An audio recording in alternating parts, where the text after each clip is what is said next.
नमस्कार प्रिय दोस्तों, स्वागत है आपका एक बार फिर से स्वस्ति प्रोग्रामा में। जय माता दी जी बोल के और हिम्मत करके आप कोशिश कर रहे हैं। नवरात्रि के अंतिम समय जो आ रहे हैं, आशा करती हूँ कि आपको ये हिम्मत मिल रहा है एक रोज और volhouden करके और dan gaan we kijken hoe wij Navratri moeten afsluiten. Met ook natuurlijk de vragen dat u heeft gestuurd, gaan we dan bij Panditji presenteren. En ik hoop dat u een fijne Navratri dan kunt afsluiten. Laten wij starten en dan kijken we verder.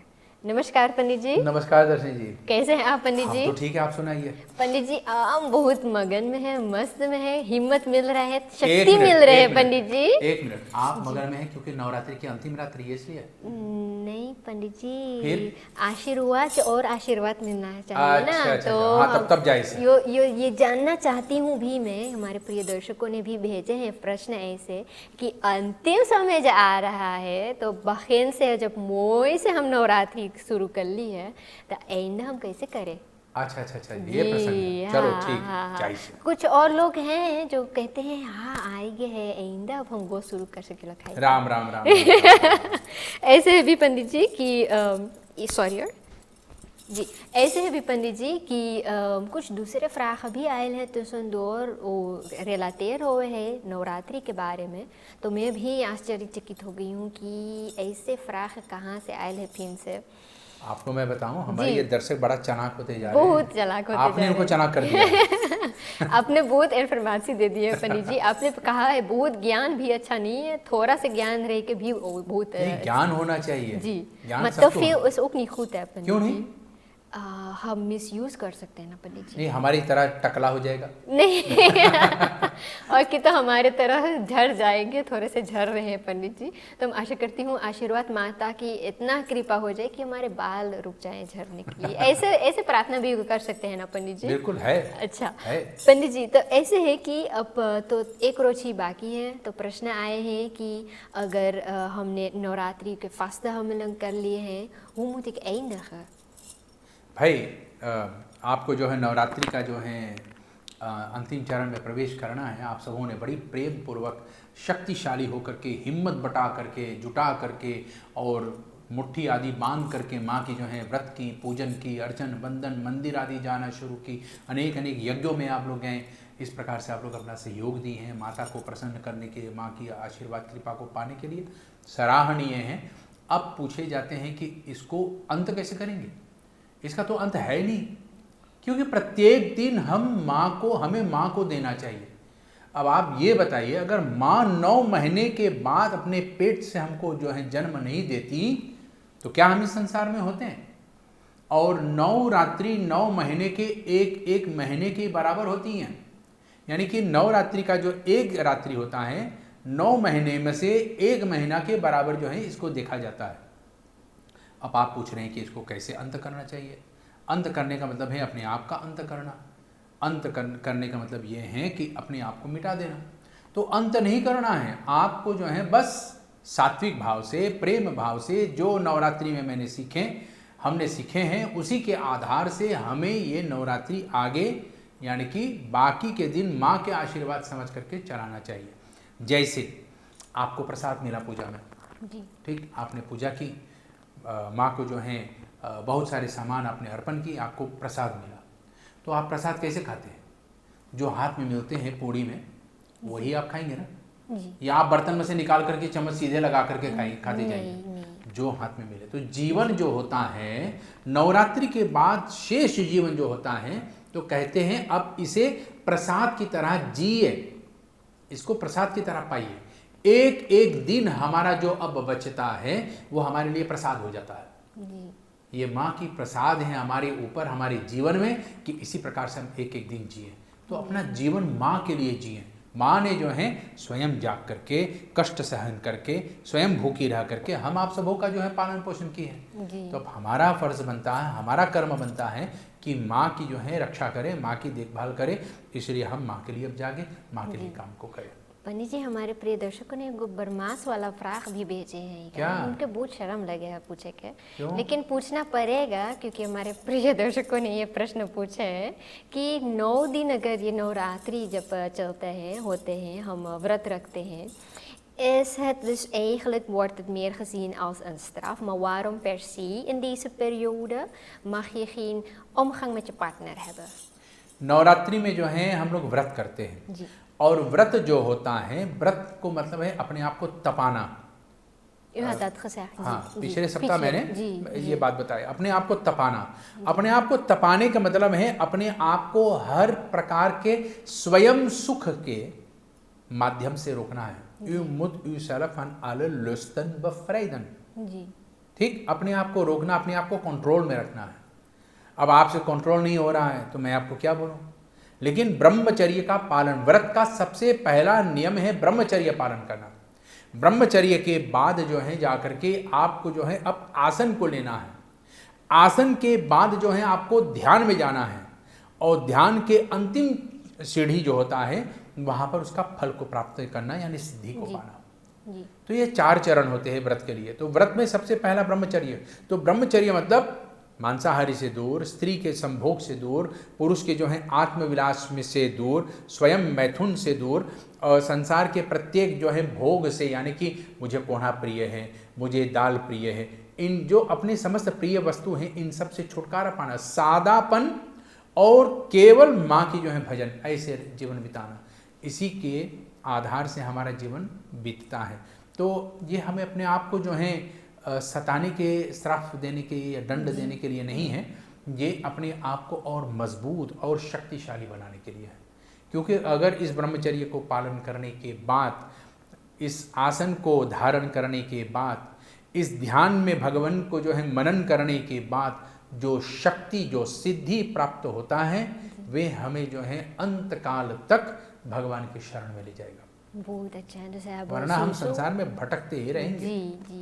Voor die vreugde en die blessings van God moeten we dus liever dit, dan ons even houden aan de regels. एक अंदर की मैं आपको जी। बात बताता हूँ, ये घर की बात है। जी, हम लोग माँ के लिए व्रत करते हैं ना, जी, तो स्त्री माँ की रूप होती हैं। हाँ, इसलिए इस समय स्त्री के साथ संभोग नहीं करना चाहिए, अपने पत्नी के अंदर में भी माँ की शक्ति देखना चाहिए और इसीलिए अपने पत्नी का आदर करना चाहिए।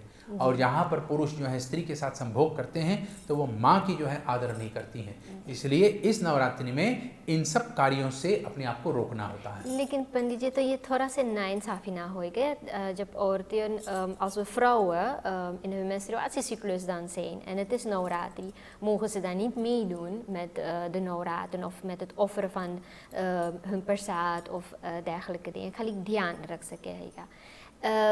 In hoeverre is het eigenlijk dan zo gelijk voor hun, als we zeggen we bidden de vrouw aan, we bidden Mata aan, maar Mata zelf kan in haar vorm niet meedoen aan आपकी ये नवरात्र। प्रश्न मुझे बहुत अच्छा लगा। जी, आपकी ये प्रश्न जो है हर स्त्री के लिए जो है जाकर के एक महत्वपूर्ण जो है विषय को सामने लाती है। जी, हमारे यहाँ पर अगर कोक शास्त्र और मैथुन शास्त्र को जो देखा जाए, मैथुन शास्त्र कोक शास्त्र का एक प्रति अंग है, एक छोटी सी पुस्तिका है, उसका प्रति अंग है और शारीरिक विज्ञान इसी से जो है निकली हुई एक छोटी सी पोटली है, जी, एक छोटी सी जो है पुस्तिका है।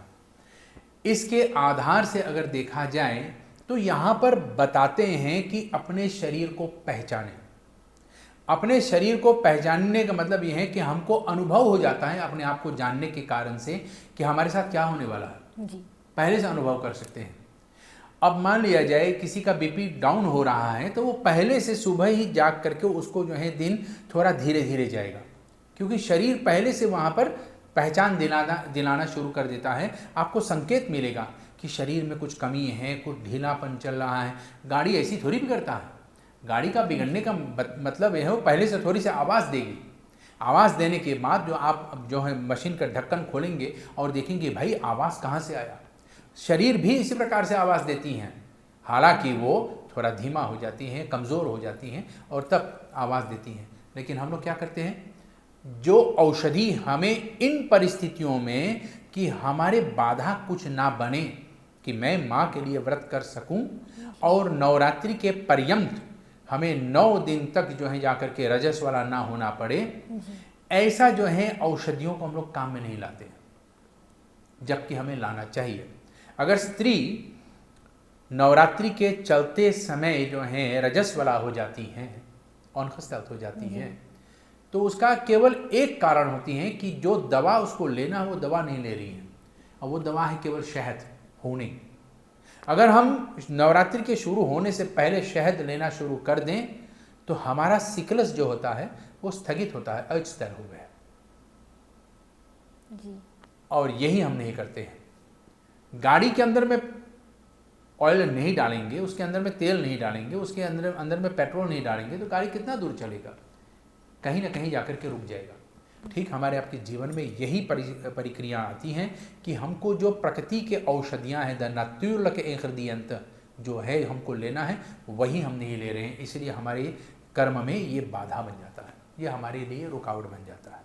अच्छा, लेकिन रुकावट के लिए जो है उसका भी उपाय होते हैं हर चीज़ का उपाय। और ये अगर हम मेडिसिन जो हम ले सकते हैं, अगर हम जानते हैं कि हमारा सिकलस नवरात्रि के समय में आएगा, mag ik ervoor dan wel bewust dan die medicijnen dan ook wel vooraf innemen en dan gewoon Navratri dan gewoon doorlopen। Dus कोई बुराई ना है जो हम कर रहे। बिल्कुल। अच्छा, बहुत अच्छे Pandit ji. This I hope that seeker vriendinnen और हमारे जो महिला लोग हैं जो हमारे ये स्वस्ति प्रोग्राम देखते हैं तो उनको ये आंसर मिल गया है कि probleem na है, je mag ook normaal bepaalde natuurlijke producten, maar ook gewoon medische producten mogen ze dan ook nemen en hun navraten gewoon vieren। बिल्कुल। En zeker nog laatste dag पंडित जी, dus कुछ है ये laatste dag हुआ में और volgens mij सबको ogoren है ये laatste dag भी vieren krijgen, of ja het dag van de Shera dat men eigenlijk aangeeft। Maar ik ben benieuwd wat u kunt mij als de kijkers kunt vertellen, wat houdt eigenlijk die Dussehra in?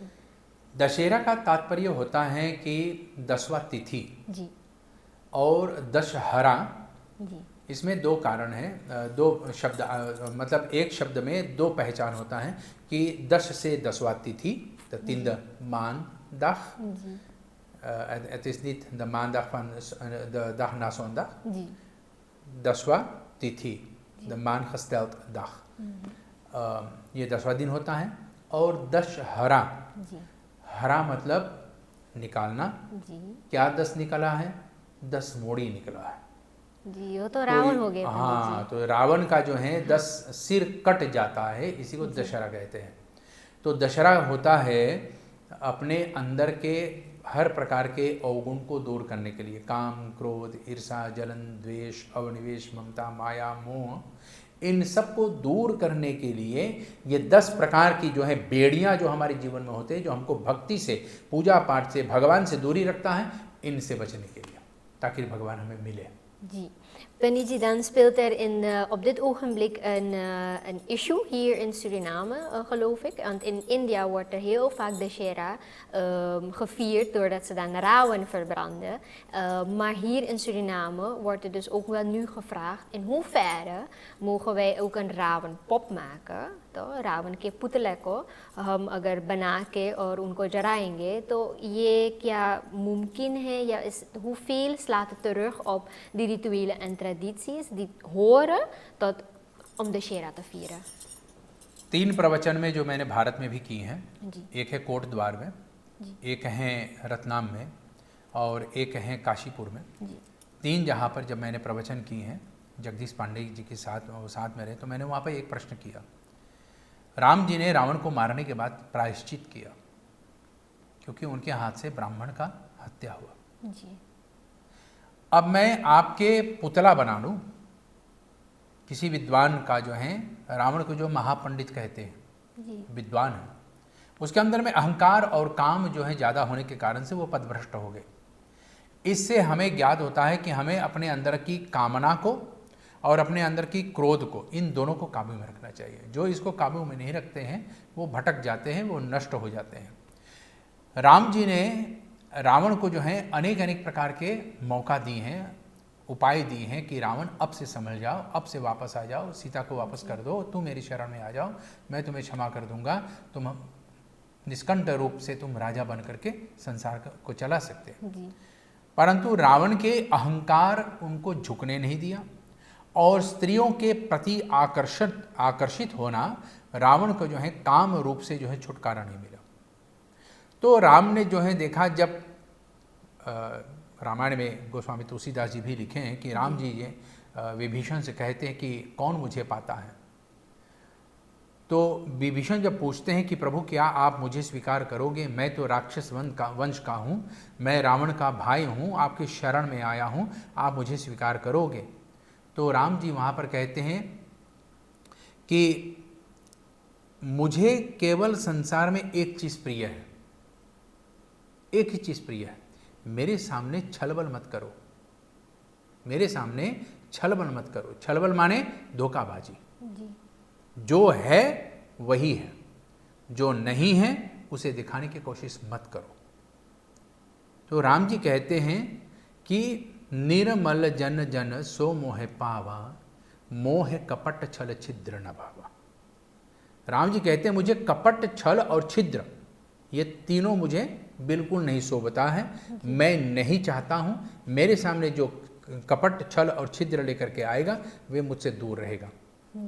Ravan को भगवान श्री राम ने इसलिए मारा क्योंकि रावण ने अपने कपट छल और छिद्र को नहीं रोक पाया, उसके अंदर में कपट रहा। कपट माने धोखा देने का जो है तरीका, और छल माने कि मैं बोलता हूँ कुछ और करता हूँ कुछ और जी। और छिद्र मैं हर चीज़ में जो है किसी न किसी की कमी निकालने का कोशिश कर रहा हूँ।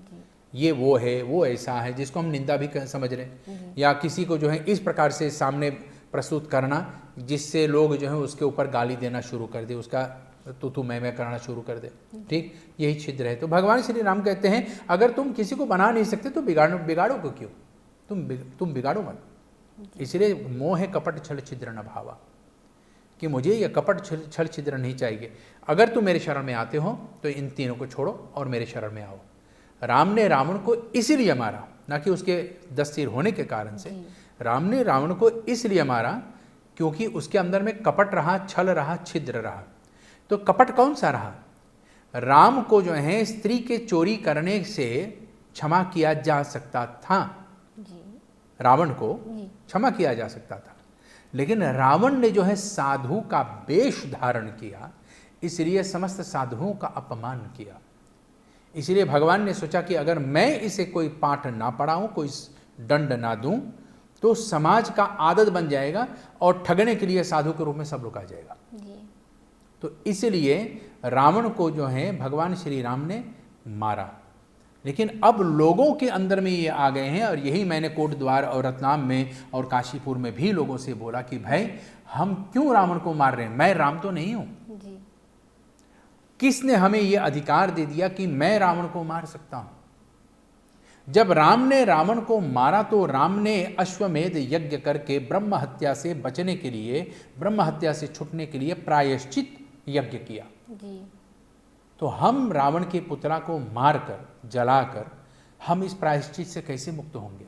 पंडित जी, aansluitend यहीं पे एगो फ्राग भी आयल है। अगर एक पंडित अगर कुछ गलत हो गए उनसे, उसको कौन कॉरिशेयर करेंगे, उनको कौन बताएंगे? क्या हमें वो हक है कि हम बताएं, या एक दूसरे पंडित को हम पूछ के उनको कॉरिशेयर कर सकते हैं? और ऐसे ही कि कोनो के ब्यूरमन हैं जो पंडित भी हैं और वो समझते हैं या देखते हैं, तो वो कहते हैं कि वो कुछ ब्लैक मैजिक या ओझाई करते हैं, और in hoeverre komt het eigenlijk een beetje op die chelkapbuttenvals als een sadhu dit dan eigenlijk begint te doen. In hoeverre hebben wij als mensen eigenlijk dat recht, of dat wij mogen gaan corrigeren en zeggen dat je dit niet moet doen? सबसे पहला हमें ये जानना चाहिए कि एक पंडित जो होता है वो कुछ और होता है, एक पुरोहित जो होता है कुछ और होता है। पंडित का मतलब है ज्ञानी, एक तितल होता है, ज्ञानी होता है। जैसे डॉक्टर आंदर्स होता है, एक टाइटल होता है, डॉक्टर होता है, टाइटल होता है। किस चीज़ का टाइटल उसको डॉक्टरी के टाइटल मिला है, ये उसके अलग शैली से जाना जाता है। ठीक, एक पंडित जो होता है वो ज्ञानी होता है, यानी कि मर्मज्ञ होता है, शास्त्रों का, पुराणों का, वेद का, इतिहास का इत्यादि उसका मर्मज्ञ होता है। पुरोहित जो होता है वो पूर्व, यानी कि ग्राम निवासी लोगों का हित करने वाला होता है, पुरों का हित करने वाला है, यानी कि मृत्यु लोक, नरक लोक और स्वर्ग लोक, तीनों लोगों का कल्याण करने वाला होता है, उसी को जो है पुरोहित कहते हैं। तो अगर वो केवल पंडित है, हालांकि आजकल सब लोग जो हैं हर व्यक्ति को कहते हैं पंडित, हर पंडित को पंडित कहते हैं, जबकि उसका असली नाम पुरोहित होना चाहिए। पंडित माने ज्ञानी, वो ज्ञानी है, और पुरोहित जो होता है वो सबका कल्याण करने वाला है। तो उसको पुरोहित के नाम से अगर हम देखें तो वो अलग होता है, पंडित के नाम से देखेंगे तो उसका कर्म भी बढ़ जाता है। तो अगर मान लिया जाए वो पुरोहित के कार्य भी करता है, वो पंडित हैं, लेकिन वो अपने आप को जो है केवल काला जादू इत्यादि में जो है इसमें जो है ज़्यादा समेटता है, समय व्यतीत करता है, तो ऐसे लोगों से हमें सावधान रहना चाहिए, क्योंकि पुरोहित वही होता है जो सबका कल्याण करता है। सबका कल्याण करते हुए किसी एक का हानि कर जाए, एक का अकल्याण हो जाए, वो पुरोहित नहीं होता है। अगर मान लिया जाए किसी ने आपको गाली दी और उस व्यक्ति को दंड देने के बजाय मैंने आपसे बोला कि आप उसे क्षमा कर दो, ठीक जी, तो उस व्यक्ति का जो है अंदर में एक छोटापन हो जाता है, क्योंकि क्षमा देने वाला हमेशा बड़ा होता है, जो क्षमा करते हैं वो हमेशा बड़ा होता है। क्षमा मांगने वाला छोटा हो जाता है जी, लेकिन जो क्षमा करता है वो हमेशा बड़ा हो जाता है। तो आपकी क्षमा करने से आप बड़े हो गए, वो गाली दी हैं, और वो गाली देने के कारण से अपने आप को जो है गाली जो दे रहे थे अपने आप को शक्तिशाली अनुभव किया, लेकिन आपकी क्षमा करने से वही शक्तिशाली व्यक्ति एकदम छोटा हो जाए, निकृष्ट हो जाता है। तो उसका छोटा होने के कारण से अब उसको बोध होगा कि भाई मैंने गलती की है, इसने मुझे क्षमा कर दिया, यानी कि ये बड़े हो गए। ठीक इसी प्रकार से हमें अपने जीवन में एक पुरोहित को भी जानना चाहिए कि मैं सबका कल्याण करूं। कोई मेरे पास आए और कहे कि भाई फलाने ने मेरे साथ ऐसे की हैं, आप उसके लिए ऐसे कर दो कि वो उसका ऐसा वैसा हो जाए, वो पुरोहित नहीं होता है, वो पाखंड होता है। और ऐसे पाखंड से जो है हर व्यक्ति को बचना चाहिए। यही रावण के अंदर में ये गुण ज़्यादा रहा, इसलिए भगवान श्री राम ने उसका वध की। लेकिन उसका वध करके भगवान श्री राम ने हमें आपको ज्ञान दिया, समझाया कि भाई यह कर्म ना करें। लेकिन अब हम संसार में क्या करते हैं, हम स्वयं राम बनना चाहते हैं, हम स्वयं राम जैसे बनना चाहते हैं, और हम दिखाना चाहते हैं समाज को कि मैं रावण को जला रहा हूँ, हमारे संसार रावण को जला रहा है। नहीं, मत करो ऐसे। हमें आपस में बैठ करके इन बातों पर विचार करना चाहिए कि हम जो कर रहे हैं वो ठीक है या नहीं है। हमारे आमने सामने ऐसे ऐसे हो रहा है, इसको हम बदल कैसे सकते हैं। ये अगर हम ठीक से देखें पंडित जी, और अगर बताना चाहते हैं तो रामायण में जो क्या हुआ है राम जी के साथ, सीता माता के साथ, dus ik het toneelstuk सबको बनाई देगा, समझावे खात, बतावे खात van dit zijn eigenlijk de dingen die in de Ramayana hebben zich voorgespeeld of voorgedaan. En op deze manier kan je de Ramayana ook weten of kennen. Maar dat hoeft niet zo te zijn dat we dan alle handelingen ook precies zo op die manier moeten gaan doen. Is dat zo, पंडित जी? बिल्कुल सही आपने बोला। रामायण के माध्यम से हमें सीखना चाहिए कि घर में कैसे रहना है, आपस में कैसे रहना है, परिवार के साथ कैसे उठना बैठना है। कोई हमारे सामने आए शक्तिशाली तो उससे कैसे बात करें, कोई विद्या में जो है अग्र है उनके साथ कैसे बातचीत करें, कोई बल में जो है हमसे अग्र है उनसे कैसे बातचीत करें, कोई हमारे सामने जो है दंडी हैं और दंड के अधिकारी हैं तो उसको कैसे जो है हम समझाएं बुझाएं। ये सब रामायण से हमको प्राप्त होता है।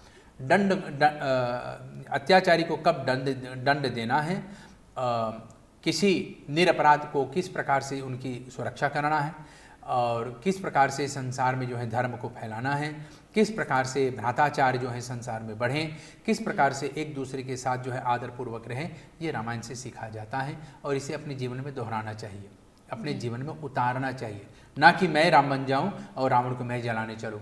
ये तो दुनिया में अपने आप को जो है राम से बढ़कर या राम के बराबर समझना, राम के बराबर जानने का जो है विषय हो जाता है। हमें राम की बताए हुए मार्ग पे चलना है। किशोर कुमार जी ने बड़े सुंदर भाव से कहा है कि देखो दीवानो तुम ये काम मत करो, ये काम ना करो, राम का नाम बदनाम ना करो। जी, बहुत अच्छे पंडित जी आपने बताया। Maar Pandit ji, dan wil ik even ook weer in die meerwaarde gaan, of die connection gaan tussen Navratri en de Shera. Dus we bidden 9 dagen de Mata Shakti aan. Maar plotseling de 10e dag, of nou niet plotseling, ऐसे कौन connection है माँ शक्ति के और राम जी के इसमें dat we dan de 10e dag de Shera dan vieren। अभी मैंने आपको बताया कि भगवती परम्बा की जो है 10 शक्तियाँ हैं। जी जी, ठीक है जी। एक काली, महाकाली, भद्रकाली, फिर छिन्नमस्ता देवी है, फिर तारावती है, फिर धूमावती है, फिर बगलामुखी है, फिर कात्यायनी देवी हैं, फिर सिद्धिदात्री देवी हैं। अनेक अनेक प्रकार के 10 विद्याएं ऐसे जो हैं 10 प्रकार की शक्तियाँ होती हैं। इन 10 शक्तियों का जो है धारण करने वाला रावण। और दशहरा का दूसरा अर्थ होता है अब यहाँ पर कि इसको धारण करने वाले, इसको अपने अंदर में बस में रखने वाला कोई और नहीं, वो स्वयं हर है। हर माने महादेव, हम हर माने शिव।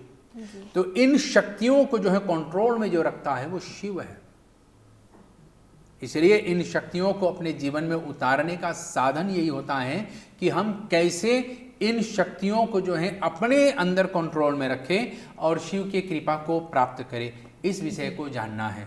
जो व्यक्ति इस विषय को जान जाता है वही इस दशहरा को, नवरात्रि का पूरा फल को प्राप्त करता है। नवरात्रि का अंतिम रात्रि में हमें सिखाए जाते हैं कि अपने 10 इंद्रियों को, 3 सेंतर, 5 कर्म इंद्रियां, 5 ज्ञान इंद्रियां, इन 10 को जो है अपने बस में जिसने कर लिया, उन्होंने जो है इन 10 को जो हरा दिया, उन्होंने शक्ति को पा लिया। वही दशहरा होता है। आँख, नाक, कान, मुंह, चर्म, फिर हाथ, पाँव, चमड़े और 2 गुप्त इंद्रियां, यानी कि पेशाब करने वाला द्वार और टट्टी करने वाले द्वार, खुले में अगर बोले तो ये 10 इंद्रियां हमें जो हैं बस में करना है। इसलिए भोजन को, ब्रह्मचर्य को पालन करें, आसन को जटाओ, अपने आहार पे ध्यान करो और इसके साथ साथ में अपना ध्यान परमात्मा में लगाने का साधन में होता है। तब जा कर के ये 10 इंद्रियां बस में होता है। जिसने इन 10 इंद्रियों को बस में कर लिया, उन्होंने रावण को हरा दिया। क्योंकि रावण हर व्यक्ति है और यही 10 इंद्रियां हमें रावण की जैसे बना देते हैं। हम रावण जैसे बन जाते हैं और इन्हीं 10 को जो है बस में करने से मैं राम बन जाता हूँ और 10 को हरा देता हूँ। दशहरा हमारे अंदर में हो जाता है। अच्छा, dus Pandit ji, als ik naar uw uitleg goed heb begrepen, dan zou u zeggen dat het niet aangeraden is om een rauwe pop te maken en dat dan te verbranden. बिल्कुल ऐसा नहीं करना चाहिए। अयोध्या में जो है अब ये काम नहीं होगा। अच्छा, क्योंकि अयोध्या में लोग बंद कर रहे हैं रावण को जलाने से। अयोध्या में लोग जो हैं अब एक केवल दया और क्षमा धर्म को अपना रहे हैं। लोगों के अंदर में प्रेम भाव और सत्य भाव बने, ऐसे जो हैं लोग अपने अंदर में आचरण कर रहे हैं। और जब राम जी आ गए हैं अयोध्या में तो धीरे धीरे यही प्रसंग जो है आगे बढ़ेगा। रावण का जलना नहीं है, रावण को अपने अंदर में जलाना है। और यही सीख अयोध्या से भी अब आरंभ हो रहा है। लेकिन हम लोग क्या करते हैं, संसार में स्वयं राम जैसे बनने का जो है हम लोग नाटक कर लेते हैं। नाटक का मतलब होता है कि उसमें अटके नहीं हैं, लेकिन हम लोग क्या करते हैं, उसी में जाकर के अटक जाते हैं, उसी में फंस जाते हैं। यही माया है। तो ना अटके नाटक, इसी के कारण से हम लोग जो हैं अपने आप को संभालें, अपने आप को जानें और अपनी शक्तियों को जो है किस प्रकार से काम में लाएं। ये नवरात्रि के माध्यम से हम लोग अपने अंदर में कंट्रोल में ला सकते हैं। अच्छा, dus Pandit ji, als het goed is het morgen de laatste dag of de Shera-dag dan zou ik zeggen. En is het dus dan zo dat ik een speciale ritueel moet gaan doen? कुछ special भी और करके या मंत्र और एक दूसरा extra चाहिए? बिल्कुल नहीं, हमको जो है कुछ केवल कुछ करना नहीं है। माँ के चरणों में शीश झुकाइए, हाथ जोड़िए और माँ से क्षमा प्रार्थना कीजिए कि माँ 10 दिन तक मैंने आपके व्रत पूजन की हैं, मैंने आपका चिंतन की है, आपकी सेवन की है। अगर हमसे कहीं पे भी त्रुटि हुआ हो तो उस त्रुटि को सुधारने का ज्ञान मुझे दीजिए। और ऐसा कुछ मुझे पता नहीं रहा हुआ होगा तो उसके जानने के लिए मुझे ज्ञान दीजिए। मैं आपसे क्षमा प्रार्थना करता हूँ कि जो आपको देना था मैं आपको दे नहीं पाया और आपको ना देने के कारण से उसमें थोड़ा से त्रुटि रह गई, उसमें कुछ खबरें रह गए। तो उस त्रुटि को जो है पूरा करने के लिए यानी कि दूर करने के लिए मैं आपसे क्षमा प्रार्थना करता हूँ। करबद्ध होकर के हाथ जोड़ करके आपसे क्षमा प्रार्थना करता हूँ कि मेरी अपराध को क्षमा करे, मुझे सद्बुद्धि दे, मैं सदैव आपकी सेवा करते रहूँ और सदैव आपकी बताई हुई मार्ग पे चलूँ, जन कल्याण करूँ, समाज का जो है कल्याण करूँ, प्रकृति की रक्षा करूँ और आपकी बताई हुए रास्ते पे चल करके समाज को भी संभाल सकूँ, अपने घर परिवार को संभाल सकूँ, शक्ति को पाऊँ और इस शक्ति में मगन ना हूँ, अपितु इस शक्ति के माध्यम से आपको भज सकूं। ऐसे माँ से प्रार्थना करें। फिर अपने व्रत को खोलें। व्रत को खोलने के 10वां दिन पे 10वां दिन सवेरे में अपना व्रत को खोलें। अपने व्रत को खोल करके माँ के चरणों में जो है अगर आपने जो नारियल की स्थापना की है उस नारियल फल को लेकर के माथे लगाइए और अपने जो है पूजा स्थान से निकाल करके और अब उस घट उस कलसे के ऊपर जो आपने नारियल रखे हैं उसे फोड़ करके उसके पानी को पाइए और उस नारियल को प्रसाद रूपी अपने परिवार में ग्रहण करिए। कुछ लोग की मान्यता है कि उस नारियल को हम अपने घर में ही रखना चाहिए ताकि कि जो भी पूजा पाठ हमने की हैं उस नारियल का फल हमें मिले, यानी कि उसकी शक्ति हमें मिले। लेकिन यहाँ पर देवी भागवत महापुराण में बताए गए हैं कि यह श्रीफल जो कलश के ऊपर स्थापित किए गए हैं, इसकी हमें प्रसाद रूपी अपने जीवन में प्रयोग में लाना है, तो इसको हमें ग्रहण करना है। इसके पानी अगर शुद्ध हैं, अभी ठीक हैं, तो इस पानी को पावे, और मेरे ख्याल से ये पानी काफ़ी दिन तक तो ठीक ही रहते हैं। तो इस पानी को पाइए। नारियल के अंदर में जो उसकी जो हैं गुद्दे होते हैं, उनकी गुछले होते हैं, उन गुछलों को जो हम लोग खाएँ, आपस में बांटें। ये भगवती के प्रसाद हैं। नारियल का फोड़ने का मतलब है कि मैं अपना कबेसा, ये मुड़ी, इस मुंडी को मैं फोड़ रहा हूँ कि मेरे अंदर में अहंकार ना रहे। इसलिए नारियल को हम फोड़ रहे हैं कि हे देवी, मेरे अंदर से अहंकार निकले, मैं आपके शरण में जो है सदैव झुकता ही रहूं और आपकी जो है सेवा और आशीर्वाद को पाऊं। इसलिए मैं अपने अहंकार को आपके चरणों में फोड़ करके और इसके जो मीठा रस है उस मीठे रस को प्रसाद के रूप में प्राप्त करूं। ऐसे नारियल फोड़ने का प्रथा बताई गई। बहुत अच्छे पंडित जी, ik ga even snel door 3 vragen gaan। एक तो ऐसा है कि एक दर्शक ने पूछे हैं कि वो पंडित उनका जो होते हैं वो नवरात्रि के समय या चाहे जोन समय होते हैं वो bereikbaar niet होते हैं कि तो uitlandig होते हैं। In hoeverre mag die persoon een andere pandit dan gaan vragen, behalve als ook die pandit dan ook de guru van de persoon dan is? देखो, मैं इस विषय पे मैंने पता नहीं कौन सी एपिसोड में जी, लेकिन पहले मैंने इसके बारे में उत्तर दे ही चुका हूँ। अच्छा। कि अपने पंडित को यूं ही बदलना नहीं चाहिए। जो लोग अपने काम निकल जाने के कारण से या तो पंडित का जो है विदेश में होने के कारण से अपना पंडित बदल लेते हैं, जी, उसका कल्याण नहीं होता है। क्योंकि मुसीबत के समय वही पंडित ने आपको जो है जा करके मदद की निकाले हैं, जी, मुसीबत जी, से निकाले हैं। जी।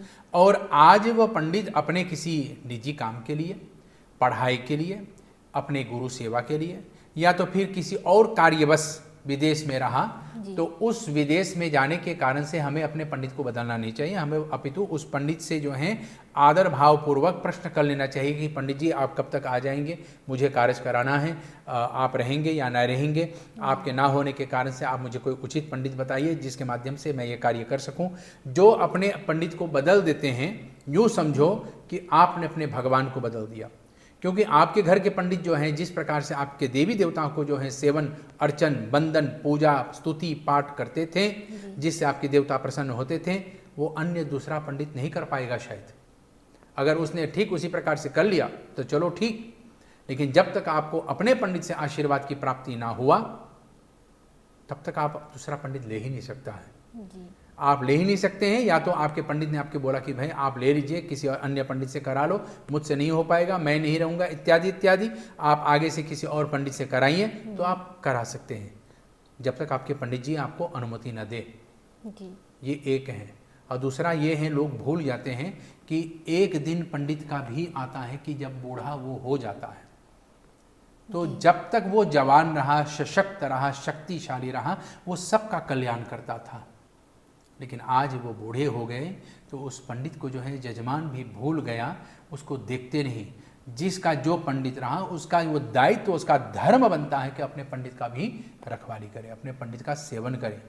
हालांकि वो आपके पुरोहिताई नहीं कर पाता है अब अवस्था होने के कारण से, लेकिन आपका कर्तव्य बनता है कि जिस प्रकार से अपने द्वार पर बुला करके आप दान दक्षिणा करते थे, उसी प्रकार से आप अपने पंडित जी के पास अब जाइए और उनकी आवश्यकताओं को पूर्ण कीजिए। ये हर जजमान की जो है धर्म बनता है, क्योंकि आपकी जब आवश्यकता रहा तो वही पंडित आकर के आपके दुख को दूर किया। और आज वह पंडित जो स्वयं अवस्था के कारण से असमर्थ हैं, आप उनको भुला दिए, कोने में छोड़ दिए और अपना काम निकालते गए। इसलिए ये दोनों तरफ से, दोनों हाथ से ताली बजेगा। इसलिए आपको भी और पुरोहित भी, पुरोहित अपने पूरा जीवन आपके लिए लगा देता है, आपके कल्याण के लिए, और आपके कल्याण में आप अपने सुख में अपने पुरोहित को भूल भी जाते हैं। इसलिए अपने पुरोहित से भी प्रार्थना करें कि अगर आपकी ऐसी दशा हो, आपकी ऐसी परिस्थिति हो, तो आपके पीछे में खड़ा हो। बहुत अच्छे पंडित जी। तो ऐसे है कि नवरात्रि के समय में किसी को सपना आया, और सपने में रोज सपना आते हैं, लेकिन नवरात्रि में तो सोना ही नहीं चाहिए, नहीं सोना चाहिए पंडित जी। वो 9 रात हैं, तो नहीं सोना चाहिए। बिल्कुल नहीं सोना चाहिए। लेकिन कोई सो गया और सपने में आ गए हैं वाइट पिजन विथ दर्फ आ गए हैं, हाँ जी। और विथ दर्फ ऐसा आयल है कि कोनो स्पेसिफिकासी देश है कि लिंकर कंधे पे दाहिने कंधे पे आए हैं, वो फिर गिर गए हैं, हाथ में पड़ गए हैं, उनका बतीकनेस इस नवरात्रि में जब आया है तो क्या है पंडित जी? अगर किसी के जीवन में ऐसा परिस्थिति होता है कि पक्षी उनके पास आया है, उसके कंधे पे बैठे हैं या गिर गए हैं इत्यादि इत्यादि, पक्षी का घर में आना बड़ा ही शुभ माने जाते हैं जी, चाहे वो सपने में है, वो चाहे सपने में हो। अच्छा। पक्षी का घर में आना, अपने स्वप्न में आना बड़ा ही शुभ माने जाते हैं। वो संदेशा लेकर के आता है, क्योंकि ये सुखदेव जी का परिवार है, कोई धर्म वाला समाचार लेकर आए हैं जो आपके जीवन में आगे में चल करके बदलाव लाएगा, कोई कुछ बदलेगा, लेकिन अच्छी तरह से बदलेगा। तो ये एक संदेशा है। ऊपर से ये सफ़ेद हैं, उज्ज्वल हैं, तो सफ़ेद कबूतर होने के कारण से ये हमें अब ज्ञान दिलाते हैं कि हमारे घर में जो भी बदलेगा एकदम अच्छाई की ओर हमें ले जाएगा, एकदम अच्छाई की ओर। अब पक्षी कौन सा आया है, अब ये विषय होता है कि कौन सी पक्षी हैं। अगर बाज आया है तो हमारे भाई कुछ संकट होने वाला है। बाज सफ़ेद वाला आ गया है तो किसी का निधन होने वाला है। बाज जो है काला हो गया है तो किसी से हाथापाव होगा, यानी कि मारपीट होगा। पक्षी आ गए हैं तोता इत्यादि, तो मतलब कुछ ज्ञान आदि प्राप्त होगा। कबूतर आ गया है तो कबूतर आने के कारण से उसका मतलब ये होता है कि हमारा जो है दिन बदलेगा, लेकिन थोड़ा से मैं भटकूंगा जरूर, मेरे अंदर में कुछ लालच आएगा, कुछ मोह माया आएगा, लेकिन मैं भटकूंगा, मैं बदलूंगा, लेकिन हमारा फ़ायदा फिर भी होगा इसमें, ठीक है। और उसमें जो है गीद आ जाए सपन में, तो गीद के आने के कारण से दारिद्रता हमारे जीवन में आता है, और इस दारिद्रता से बचने के लिए तो हमें अपने घर में भगवान के सामने बैठ करके विष्णु सहस्त्र नाम पाठ करना चाहिए। इन अपशगुनों से बचने के लिए विष्णु सहस्त्र नाम, जो लगभग 20 मिनट में जो है 15-20 मिनट में जाकर के संपन्न होता है, इसको पाठ करके और अपना ये स्वप्न दोष या शगुन दोष आदि से हम लोग बच सकते हैं। बहुत अच्छे पंडित जी। और एक ऐसा फ्राखरा laatste vraag na रहा eigenlijk ook verzoeken है कि आप आज bijna voor de laatste dagen Navratri के अंतिम समय आ गए हैं, आप हमारे प्रिय दर्शकों के लिए कुछ कहना चाहते हैं तो आपको ये मौका दिया जाता है। आपके मैं बहुत बहुत धन्यवाद करता हूँ कि इस प्रकार से आपने अवसर प्रदान की हैं। प्रिय दर्शकों, नवरात्रि के अंतिम रात्रि में हम लोग प्रवेश कर रहे हैं, या अंतिम रात्रि चल रही है। इस अंतिम रात्रि में हम लोग माँ परम्बा को जो है आज भी अभी भजने का जो है अवसर प्राप्त करते हैं। कदाचित आपने जो है माता के लिए व्रत रखे हैं, संभवतः आपने कोई व्रत रख नहीं पाया है। व्रत किए या ना किए हैं, भगवती ये कहते यथाहारम निराहारम भाजेते ते माम माम सर्वम फलम लभ्यते तत्मानम चम कल्याणम। आप भोजन करके या बिना भोजन करके मेरा व्रत पूजन करते हैं, माँ परम्बा कहती है देवी भागवत महापुराण में, तो भी दोनों प्रकार से आपके कल्याण है। माँ सदैव आपके कल्याण करेगी। माँ होती हैं, हर व्यक्ति का, हर संतान की जो है इच्छा, सुख और कामना की जो है मंगल कामना करती हैं, उनकी हर इच्छाओं को पूर्ण करती हैं। परंतु अगर आपसे हो सके तो आज के रात्रि पूरी रात्रि माँ के लिए जाग लो, क्योंकि 9 महीने माता की पेट में रह करके हमने माँ को काफ़ी तकलीफ़ दी है कि वो कभी सो नहीं पाए, कभी करवट लेने में दुख हुआ, कभी जागने में दुख हुआ, कभी सोने में दुख हुआ, कभी भोजन करने में दुख हुआ, कभी उठने बैठने में, कभी कमर दर्द इत्यादि हुआ। इन सभी दोषों को दूर करने के लिए ये नवरात्रि होता है कि माँ को हमने जितने भी कष्ट दिए हैं उन सभी कष्टों से जो है बचने के लिए, क्षमा प्राप्त करने के लिए हमें कम से कम नवरात्रि में एक रात को जगना चाहिए। तो आज की अंतिम रात्रि है, इस अंतिम रात्रि में सवेरे तक आप जागे, माँ को प्रसन्न करें, माँ के आशीर्वाद को पावे। सवेरे में जो है शहद को यानी कि होनी को जो है पान करके, थोड़ा से दूध पी करके, दूध ना हो सके तो गंगा जल पानी को पी करके, और उसके बाद जो है नमकीन भोजन करें।